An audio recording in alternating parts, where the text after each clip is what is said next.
জাকির ভাই, হ্যাঁ ভাই। একটু এদিকে তাকাবেন। হ্যাঁ ভাই, বলেন না ভাই। এই যে মাঝে মধ্যে দেখি সিমিয়া বা আপনাকে বউ ব্যবসায়ী বলে, তো বউ ব্যবসায়ী আপনাকে কেন বলে বারবার? আসলে আমি এই বিষয় নিয়ে কথা বলতে চাই না, তারপরেও আপনারা, আমি বলছি যে ওনাকে নিয়ে আসলে আমার এখানে অন্তত কোনো কথা বললেন না আপনারা। ওনার বিষয়ে আমি কথা বলা বন্ধ করে দিচ্ছি। আর বউ ব্যবসায়ী আমি না, ঠিক আছে? যে আমাকে নিয়ে আমাকে এই বাজে মন্তব্যটা করছে তার জামাই হচ্ছে বউ ব্যবসায়ী। আপনারা আমার বউকে কয়দিন দেখছেন আমার দোকানে? কয়দিন দেখছেন আপনারা বলেন? আপনি হয়তো দেখেনও না আমার বউকে কখনো।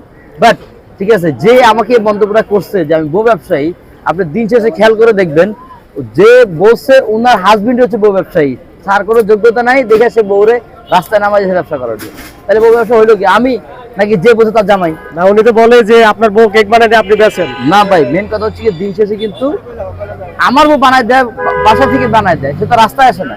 রাস্তায় এসে হচ্ছে গিয়ে ইয়ে করতেছে না, আমি যা কষ্ট করবো আমি করতেছি, দিন শেষে সবকিছু আমার।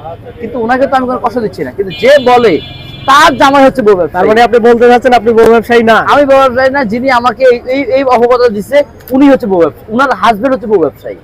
সে কিছু করতে পারে না দেখে তার বউকে হচ্ছে গিয়ে ব্যবসায় নামাই দিচ্ছে। তার মানে ব্যবসায় আমি না, বউ ব্যবসায় আমি না, বউ ব্যবসায় হচ্ছে উনার হাজবেন্ড।